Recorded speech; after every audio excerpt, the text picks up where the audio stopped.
Welcome to Jablore Boxing. This is where we break down dream fights that never happen, but everyone wants to see. We compare fighters across 12 rounds. Each round is scored like a real fight, 10-9 for a clear win, 10-8 for a dominant advantage, and 10-10 if it's even. At the end, we calculate the final score and find out who really wins. Today, Shakur Stevenson versus Gervonta Davis. Let's get into it. Round 1, Speed. Shakur is faster. That's clear. He gets in, lands, and exits before you even react. Tank is fast too, but his speed shows in bursts, not consistency. You can see it in fights where he waits, then suddenly explodes. Shakur uses speed to control the fight. Tank uses it to create moments. 10-9 Shakur. Round 2, Power. This is where the dynamic flips completely. Shakur wins rounds, Tank ends fights. We've seen Tank change fights with one punch, even when he's losing. Shakur doesn't rely on power like that. That difference is massive. 10-8 Tank. Round 3, Accuracy. Shakur is one of the most precise fighters right now. He doesn't throw to hope, he throws to land. Tank can be accurate too, but he often waits for big shots instead of building damage over time. Shakur touches you round after round. Tank looks for the perfect shot. 10-9 Shakur. Round 4, Timing. This one is close. Shakur uses timing to avoid exchanges and stay safe. Tank uses timing to land counters that can end the fight. Different purpose, same level. 10-10 even.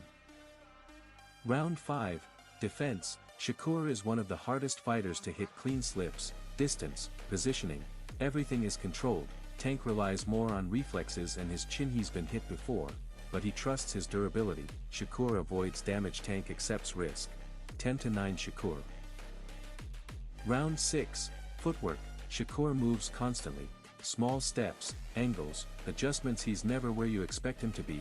Tank cuts distance well, but he can struggle against movers. We've seen him chase at times. Shakur controls space. Tank tries to close it. 10-9 Shakur. Round 7, Distance Control. This is one of Shakur's biggest strengths. He decides when you can hit him, and when you can't. He stays just outside your range. Tank needs to get close to be dangerous, and if he can't, he has to wait. 10-9 Shakur. Round 8, Versatility. Shakur can switch rhythm, adapt, and adjust mid-fight. He doesn't need chaos, he controls everything. Tank is more explosive, but more predictable in structure. He relies on power and timing more than adaptation. Shakur adapts, Tank commits. 10-9 Shakur. Round 9, Counter Punching. This is dangerous for both. Shakur counters clean and safe. Tank counters with bad intentions. One is about control, the other is about damage, and when Tank lands, it changes everything. 10-9 Tank. Round 10, Cardio. Shakur keeps the same level for 12 rounds. No drop, no panic. Tank can slow down when he can't land his shots. We've seen him take rounds off, waiting for openings. Shakur builds pressure over time. Tank waits for moments. 10-9 Shakur.